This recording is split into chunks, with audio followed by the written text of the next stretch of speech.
E aí pessoas, bom, dia de comparativo hoje, na verdade é um comparativo até mais rápido do que o normal. Eu vou pegar um Ryzen 5600AF em overclock, 4.1 GHz e as memórias ali, dois pentes de 8 GB, 3200 MHz e vou compará-lo com o processador do momento, o Xeon E5 2620V3 com o lock no Turbo Boost. A única diferença desse comparativo aqui é porque o 2620V3 vai estar somente em Dual Channel. A maioria dos canais trazem Quad Channel, mas eu testei esse processador com a placa-mãe Huananzi 8M, que ela só tem 2 slots, por isso que vai ser somente em Dual Channel. E também lembrando que quando você compra, geralmente no kit, aquele kit preto mais básico da Chrysler, ele também só vem Dual Channel. Então é um comparativo um pouco diferente do normal, mas também é um comparativo válido porque muitas pessoas utilizam esse kit com apenas 2 módulos de memória RAM ao invés dos 4. Então vamos agora comparar, lembrando também que eu utilizei uma RTX 2060, que não é a placa mais forte, mas também não é a placa mais fraca, a gente consegue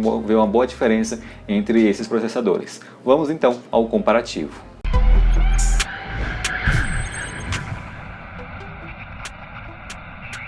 Primeiramente, um comparativo aqui no CPU-Z. Vejam só que eu coloquei 3 resultados, né? Do 1600F em stock, 1600F em overclock e do 2620 versão 3 com um lock. Tem uma boa diferença no single thread, enquanto o estoque do 1600F faz 421 pontos, o 2620 versão 3 faz 350. E em relação ao multithread, o estoque faz 3.260, o overclock do 1600F faz 3.700 e o lock do 2620 versão 3 faz 2.600 pontos. Isso vai resultar em algumas diferenças em programas, vamos ver.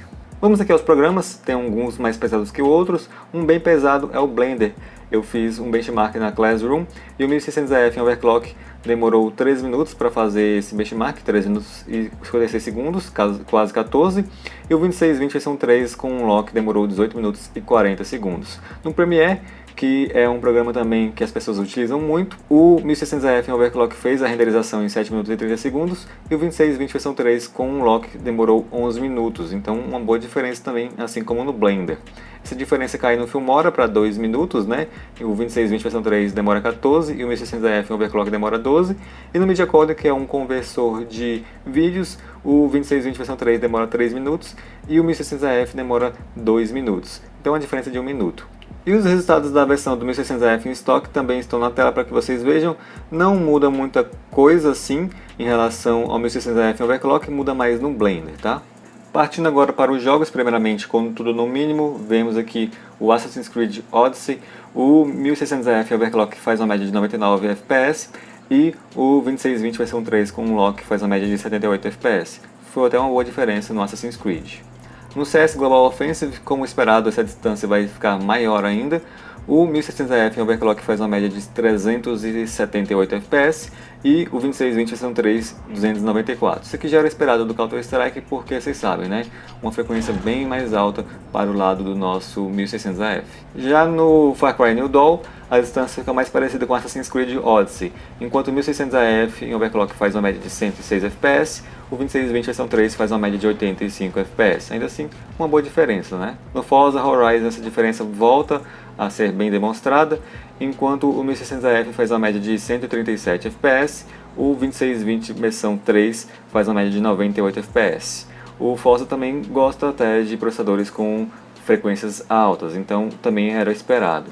No GTA V a diferença permanece mais ou menos a mesma média, né? Enquanto o 1600AF faz uma média de 138 FPS, o 2620 versão 3 faz uma média de 110 FPS, como vocês podem ver no vídeo. Red Dead Redemption 2 eu acho que é a menor das diferenças, né? Esse jogo aqui é bem GPU bound, enquanto o 1600AF faz uma média de 105 FPS, o 2620 versão 3 faz uma média de 95 FPS. Eu acho também que se o 2620 versão 3 tivesse em Quad Channel, ele chegaria bem próximo ao 1600AF, como a gente vê em outros processadores da plataforma x79. No Shadow of Tomb Raider, essa distância que era bem próxima no Red Dead Redemption acaba sendo aumentada, né?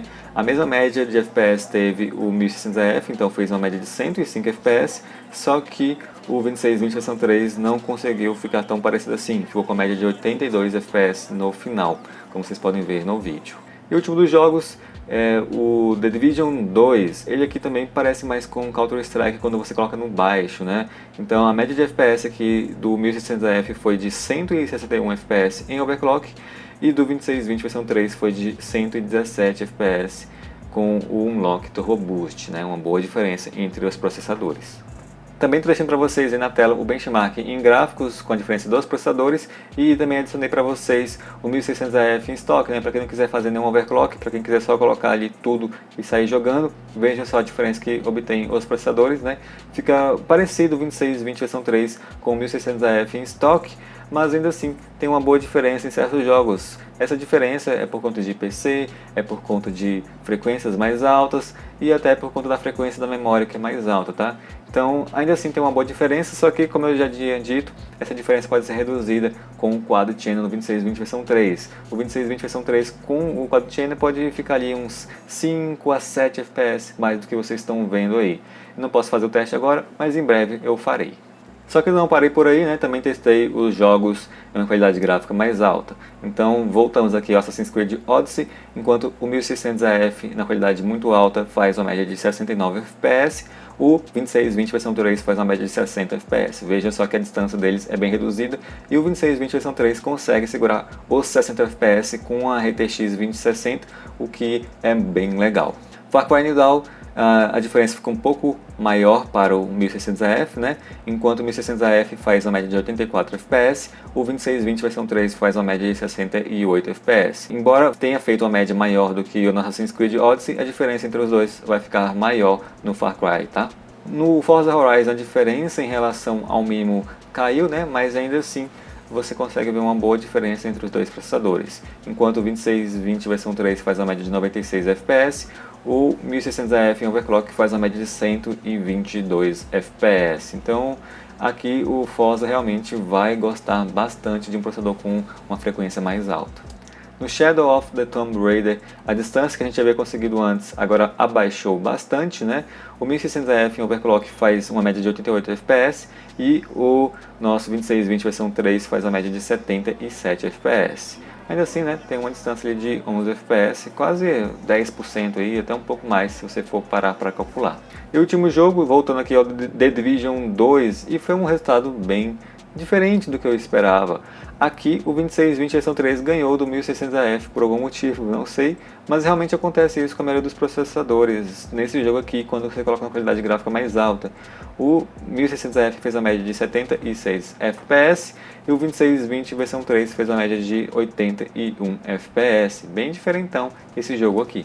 Também estou deixando para vocês na tela a diferença entre os processadores em gráfico, né? Mas aqui não tem o 1600AF em estoque. Infelizmente eu ainda não fiz a captura desses resultados, mas como eu disse, em breve eu pretendo fazer um resultado ali com o 2620 versão 3 em Quad Channel e aí eu volto fazendo esse teste aqui com mais detalhes e também em outros jogos que eu pretendo fazer algumas trocas ao longo do tempo.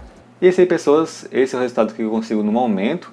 O 2620 versão 3 é um bom processador, né? Mas ainda assim, obviamente, ele vai ficar um pouco abaixo do 1600AF, o que já era esperado, totalmente normal isso. Mas lembre-se que o 2620 versão 3 consegue segurar pelo menos todos os jogos que eu testei aqui em Full HD, no alto e um RTX 2060 aos 60 FPS ou acima. O que a gente geralmente procura, né? Jogar aos 60 FPS ou acima, e o 2620 versão 3 consegue suportar isso. Então foi um bom resultado ao meu ver. É claro que ainda falta resultado em Quad Channel, mas para isso eu preciso de uma placa-mãe AMD com 4 slots, porque a minha só tem 2 e aí eu não tenho 16 GB de memória. Então em breve, talvez mês que vem, deve haver um outro teste com alguns outros jogos. E eu vou fazer algumas alterações, como vocês estão vendo, eu estou fazendo alterações até na velocidade do vídeo, deixando um pouco mais rápido, né? Vou ver como que vai sair aí, porque eu acho que muitas pessoas acabam não vendo meus vídeos porque tem, sei lá, 15, 20 minutos. Eu sei que às vezes a pessoa não vai querer ver. Então vou fazer algumas alterações. Essa é a primeira das alterações, é em relação à velocidade do vídeo, e a gente vai vendo como que vai sair, e no futuro vou trazer mais testes. Mas por enquanto tá bem legal. Quem está pegando esse processador para jogar com uma placa de vídeo de nível RTX 2060, você vai conseguir jogar assim Full HD aos 60 FPS, assim como que eu mostrei no vídeo passado do 2689, que ele aguenta facilmente ali aos 60 FPS que um RTX 2060 pode nos fornecer em Full HD com qualidade gráfica no máximo ali, ou no quase máximo na maioria dos jogos, tá certo? Então é esse o resultado do vídeo de hoje, espero que vocês tenham gostado e nos vemos na próxima. Valeu, falou e tchau!